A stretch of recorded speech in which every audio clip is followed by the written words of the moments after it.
Welcome to the Lockpick Village. We are the open organization of lockpickers, an international nonprofit organization dedicated to teaching hobbyist lockpicking, sometimes called lock sport. This is the TOOOL Introduction to Lockpicking talk, where we will teach you real lockpicking over the course of the next 20 to 25 minutes. To begin with, though, we have some rules. Because we are the good guys, the white hat hackers, ethical lock sporters, we have two rules that we're very serious about. First, don't pick locks which you don't own, which includes the locks in your apartment or the other institutions that you're at. And also, don't pick locks upon which you rely. We want lockpicking to improve your safety and improve your ability to control your surroundings, not damage the locks or damage your personal safety. So follow those two rules, help us improve the impression of lockpickers, and help yourself stay out of trouble. The type of lockpicking we're talking about today is pin tumbler lockpicking, and it has two tools involved. Not one, not three or more. It's two hands with two different tools doing two different tasks inside the lock. In Hollywood, you'll see them stick any old thing, a piece of chewing gum, a pen inside the lock, and what do you know? It just falls open. In the real world, though, picking this type of lock takes two different tools with two different tasks. I show you this slide here so that you can see it at least once right before we talk about how it's actually done. As for the type of lock, that pin tumbler lock, well, that's the famous lock profile that you've seen just about every day if you're in North America and many places outside North America. Whether you see that shape in a deadbolt or a padlock, or any time that you see that familiar curvy shape, that's the pin tumbler lock. And since about 1865, it has been what we mean when we say lock in North America. You're used to seeing it from the outside. What you're probably less used to seeing is the inside. Let's go past that front face and look behind it. Here's your X-ray view and some vocabulary terms.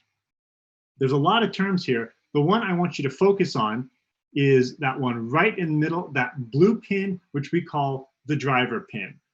Obviously, they're not red and blue in real life, and we can't really refer to them as one pin, two pin, red pin, blue pin, nor can we refer to them as top and bottom pin, because in Europe, when they have these types of locks, they can often be inverted. And since they've been doing this longer than we have, they win. We don't call them top and bottom. We give them functional names. And the driver pin's job is to push down on that key pin. The key pin holds the driver pin up, and the spring makes sure that gravity doesn't affect what happens with those pins. If you want to think about it, the driver pin is the lock because it's the piece that's half in and half out of that plug, that yellow plug that turns. If the driver pin sits right there, then the lock stays locked, and the spring and the key pin are just there to make sure that unless and until the proper key is entered, that driver pin is in the way.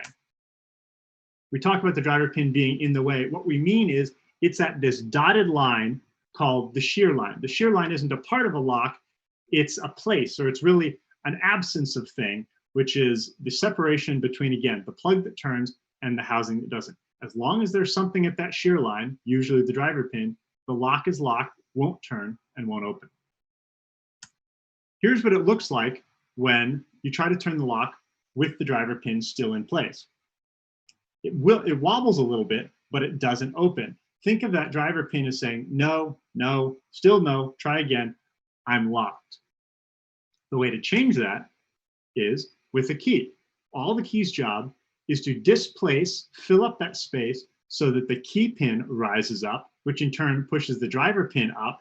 And as soon as the driver pin is past that shear line and there is nothing at the shear line, i.e. the key pin is all the way in and the driver pin is all the way out, there's nothing blocking the plug can turn and the lock can open. If you take multiple driver pins, multiple key pins, and multiple springs, and you all put those in a lock body, you have a real, honest to goodness, bought it at the hardware store lock. This is the lock at rest. A few things you'll notice about it. First, the driver pins are all in line at the shear line, and they're all identical. Also, the springs are all identical. Up here, even though they look like they're different sizes, they're just doing what springs do in filling up space. The key pins are where the difference comes in. Key pins, some are short, some are tall. That's where the variation lock to lock comes from. And by definition, the key for that lock is the reciprocal of each of those key pins. notice that the pins don't fall all the way down to the bottom of the lock because there's a hole, the hole that each pin is drilled into is just the right size to make sure that even though this area down here looks like it's just empty space, it's actually a little notch so that the pins don't fall all the way down to the bottom and that there's room for the key. Now, if you have the right key for the lock, it slides in, you'll watch the driver pins go up and down, the key pins go up and down, and when it's finished, there's a nice clear shear line. You pull the key back out, everything returns to its resting state, and the lock is locked again. One more time, the springs give way, and then they push everything back down to its resting state, to its new resting state with a clear shear line. If you have a key that is almost right, you have a lock that is almost locked. In this case, this key is right in the first position, third, fourth, and fifth position, but the second position, it doesn't lift the key pin quite high enough, which means the driver pin isn't lifted quite high enough, and there is still one driver pin at the shear line. This lock is almost open, but almost is not good enough. It's still locked. You can have the alternate problem, where now we have a key that is cut a little too high in that second position, which means to push that key pin up above the shear line. Key pins are just as happy as driver pins to block the shear line and prevent that lock from opening. But of course, where we're going, we don't need keys. So if you came here just to learn about keys, then you can go, you know everything there is to know about pin tumbler keys. If you want to learn about lockpicking, then kick your brain into overdrive, because this is the complicated part here. In a perfect world, lockpicking would not be possible. Now, that wouldn't be a perfect world for all of us that love teaching lockpicking and love doing lockpicking. But when I say a perfect world, I mean mathematically perfect, where things roll off the production line exactly the way they were designed. Here is a schematic view of a lock. We've taken that plug and we've taken all the springs, key pins, and driver pins out of it, and we're just looking at the holes that they go into. You'll notice that those holes are perfectly in line, which means when you try to give that plug a turn after you filled it with springs, driver pins, and key pins, each one of those driver pins that is right on the shear line, every single one of them says together and in unison, no, stop, go no further, the right key isn't in here, this lock will remain locked. And they agree on that. And that would be great if such a lock existed, because it would be unpickable. Reason being, the only way to open the lock would be to lift each and every one to the right height at the right time. And if you can do that, then you have what's called a key. In the real world, however, no lock is perfect. So what you see here is the downsides of mass production.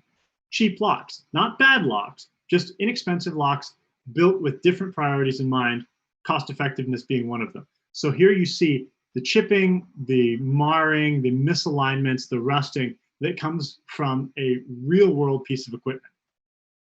As a result, if you put key pins into it, then you'll see that they don't all align. In fact, up here at the top, the holes have drifted fairly far to the left, and down here at the bottom, the holes have begun to drift to the right.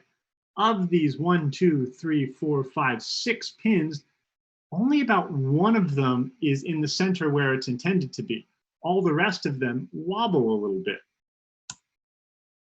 So here's what it looks like in the real world. We've taken this plug again, and we've redrawn it to be schematic of what you'd see in a real lock in the real world that was manufactured off a real manufacturing line. And you'll see that all the holes are still there, but now they wander a little bit. We put this dotted line here to make it a little bit more obvious.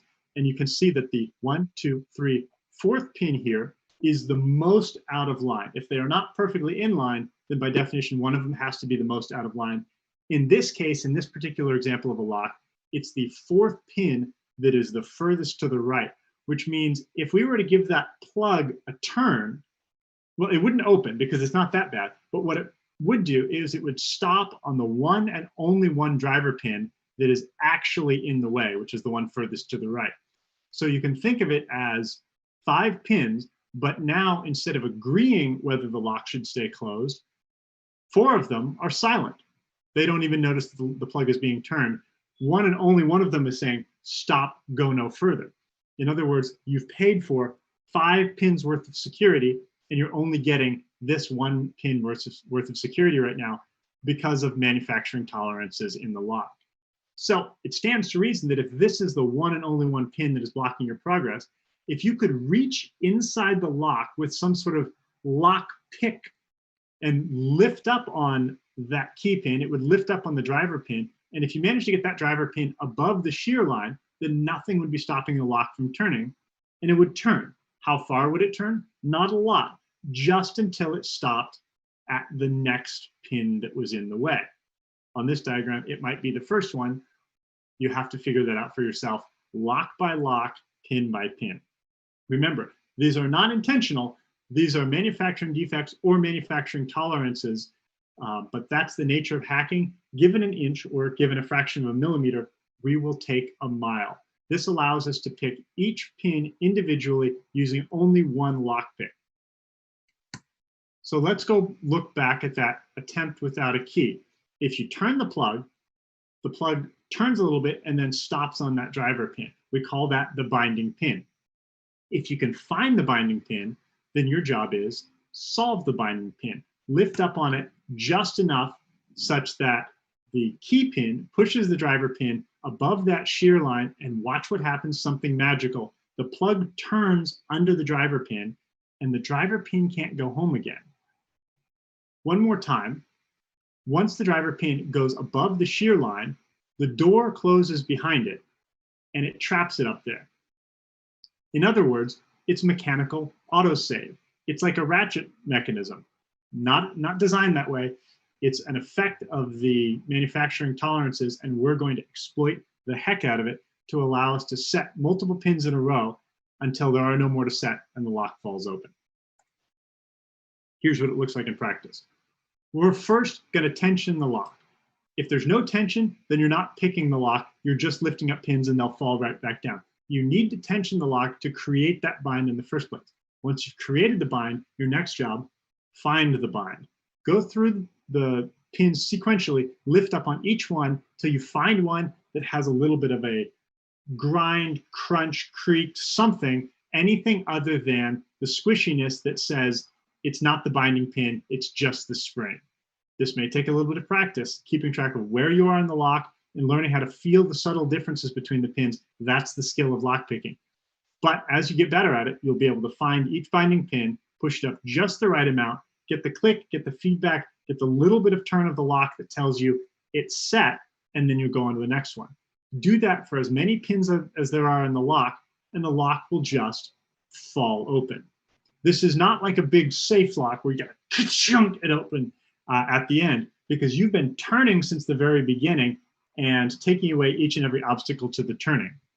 So if you just put the tension in, start turning, that same constant steady pressure will serve you all the way through the end. And every time you set a pin, the lock will turn just a little bit more until when you've removed all the pins in the way, it will just fall open. Now let's take a look at one of the most common problems in lockpicking that will stop you cold, especially if you don't know to be on the lookout for it.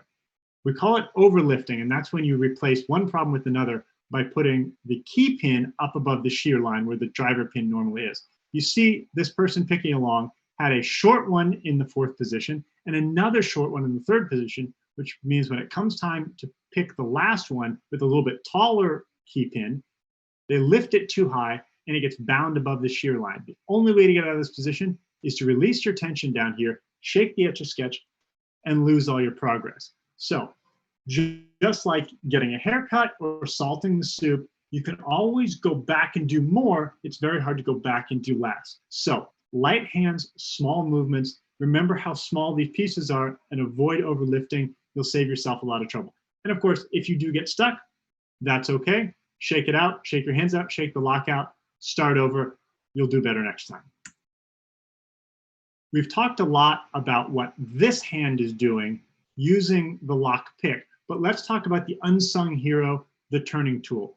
A lot of very intelligent pickers will tell you very seriously that in all practicality, the turning tool is what picks the lock, because the turning tool is responsible for putting that all important, constant, steady pressure on the lock.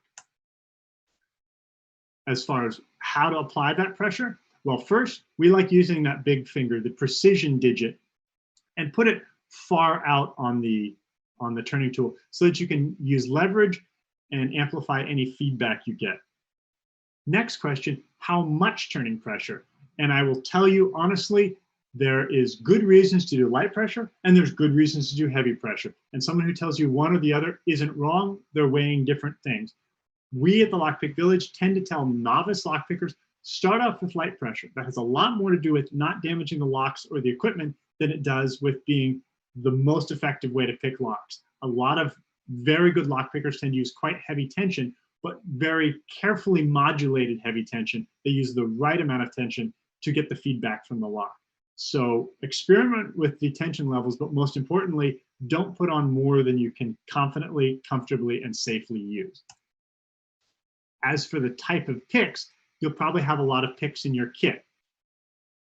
We call this one the hook. We call this one the half diamond because apparently triangle is too hard to say. This is sometimes called a rake, a snake rake. There's lots of varieties of cool little wiggly ones. When you're just starting off, we recommend starting with these two, either the half diamond or the hook, because they tend to promote the best practice and give you the most accuracy in picking one pin at a time. Now, as you're starting off, there's a tendency to figure out how you want to lift in the lock. You could put it against the bottom, you could put it against your finger, you could float it in midair. Whatever works for you, mindful of the task that you're trying to do, which is feel very small things in a lock and get it to turn. So don't add any more friction to the lock than you need to, and don't rub up against the sides or other material in the lock more than you need to. But mostly it's a matter of personal choice, except that if you're doing something like this rocking lifting, I want you to make sure that lifting doesn't turn into crowbarring. These are precision tools, and if you're really digging, especially if you're using really heavy tension and you start getting really firm binds, there's a tendency to start crowbarring and the pick starts to bend, which means it's no good for anyone. If these are your tools, then that's too bad because you're out of tool. If there are tools, it's almost worse because then not only can we use it, but no one else can use it either, and it makes it harder to put on Lockpick Villages like we love to do. So, as you're picking, be gentle. Remember that these are precision tools. I put up the picture of the bunny here, not because I think you're children, but because I know I've thrown a lot of complex information at you. And if I show you a picture of a crying bunny, you'll remember, be gentle, ease up, use the tools with precision. Now, if you're just starting lockpicking, there's a great activity that everyone would benefit from, and that's this. Pull the turning tool out of the lock. Just for this one time, don't try to pick the lock. What I want you to do is feel the tension. Think of this as a tension taste test, or as a springiness taste test. Reach into the lock with the pick of your choice, and on that one pin, just lift up on that pin. This is especially great if you have a lock where you've taken all the other pins out and there's just one to focus on. But you can do it with other locks too with a little bit of cleverness. Just lift up on that pin and feel what a springy pin feels like without any tension. Then, and only then, add the turning tool so that you have a little bit of tension. And now, if there's only one pin in the lock, you've created a binding pin. Now go in and try that one on for size. Feel that binding, grinding, crunching, scraping. Characterize it however you want, but being able to tell the difference between that binding pin and the unbinding pin without tension is the essence of lockpicking, and zeroing in on that feeling will make you a much better lockpicker. Of course, the most important part of lockpicking is practicing, and at TOOOL, we've gone to a lot of effort to create practice locks specifically designed for learning lockpicking. If you're at one of our Lockpick Villages, we have multiple locks that have some of the pins pulled out of them, so you can go from a 1-pin lock all the way up to a 6-pin lock and learn as you go, but you don't need TOOOL locks to practice. You can get locks at your hardware store. You might find padlocks like this. They work fine. They're cheap locks, but they'll teach you enough about lockpicking. You can also find just regular door deadbolt locks.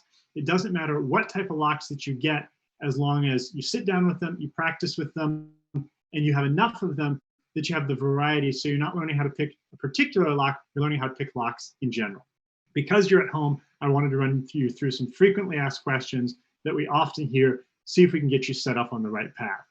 Preston, how do you hold the lock? What we like to do is turn the lock so the top part is deep in the web of your hand, and then you can close these two knuckles here over the lock. Holds it fairly gently but securely, and then if you stick out that index finger, the turning tool will just rest right against that index finger, giving you the right amount of pressure. How do I hold the pick? Well, think of it like a scalpel. This is a surgical tool, so hold it like a scalpel. That pencil grip works great. This one doesn't work so good because you've got a little bit too much grip, and people tend to start digging too hard. And then, of course, holding it like a shiv is right out. That's dangerous and weird. Avoid that. And if you happen to have locks that are out of their housing so that you can see the back of the lock, which people don't typically see, we want to make sure that you know that the pick goes in this part, this shiny silver front. If you can see the back that looks like that, that's the wrong end of the lock. Go in the front. You'll have a lot more luck. Now, lockpicking, not supposed to be easy. This is new. This is a skill-based exercise that evolution has done nothing to prepare you to. So I want to make sure that as you're doing this, be nice to yourself. Relax. If you want to have a beer, talk to somebody. That's all part of the fun. That's what we do when we're doing tool meetups. We sit around, we chat with each other, we relax, we have fun with it. And if you don't know what that animal is, now you have seen a baby wombat and your day is better. And then traditionally in lock sport, no matter what the lock is, whether it's a practice lock or it's a project lock that you've been working on for weeks, when you get it open, say open. Own it, celebrate it. All locks you open are worth celebrating, and we want you to have fun with it. Lastly, if this sounds like fun to you, we are a membership organization. We have members all over the United States, Canada, UK, Australia, and many other countries. We would love you to join, be a part of the organization from your home or in person as soon as we can. So go check out members.toool.us. And of course, if you can't wait to get lockpicking, you want to get your hands on lockpicking gear as soon as you can, then tool.us/equipment has exactly the gear that we like to train people on, and we'd love you to get started on it too. So happy lockpicking, practice, be gentle, celebrate your wins, and we'll see you at the next Lockpick Village.